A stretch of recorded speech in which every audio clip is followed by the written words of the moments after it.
আল্লাহ রাসূল সাল্লাল্লাহু আলাইহি ওয়াসাল্লামের একজন সাহাবী সহিহ মুসলিমে এসেছে, সাহাবীর নাম হচ্ছে রাবিআ। কি নাম?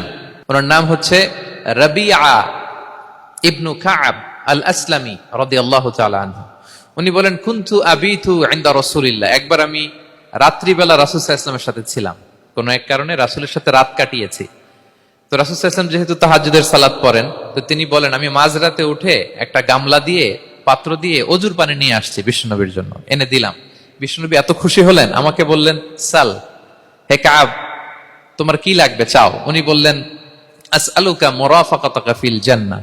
উনি বললেন, ইয়া রাসূলুল্লাহ, আপনি যদি কিছু চাইতেই বলেন তাহলে আমি জান্নাতে আপনার সাথে থাকতে চাই। দেখেন কিভাবে ওনারা সুযোগ কাজে লাগাতেন। অজুর পানি নিয়ে আসছে, বিষ্ণুবী খুশি হয়ে গেলেন, বলেন, তুমি কি চাও? বলে, আসআলুকা মুরাফাকাতাকা ফিল জান্নাহ। বড়টাই চাইছে, ছোটখাটো জিনিস চাই নাই। নবী, হে, আমি জান্নাতে আপনার সাথী হতে চাই। বিষ্ণু বললেন, আওয়া গায়রা যালিক, আর কিছু চাও, অন্য কিছু লাগবে? বলতেছে, না, উরিদু যাক, শুধু এইটাই চাই। তখন বিষ্ণু সাল্লাল্লাহু আলাইহি ওয়াসাল্লাম বললেন, আইন্নি আলা নাফসিকা বিকাসরাতি সুজুদ, এই মর্তবা যদি তুমি চাও তাহলে বেশি বেশি সেজদায় লুটিয়ে থাকো। আলাইকা বিকাসরাতি সুজুদ, বেশি বেশি সেজদা দিও। যদি সেজদায় পড়ে থাকতে পারো তাহলে জান্নাতে আমার সাথী হতে পারবা। আল্লাহু আকবার।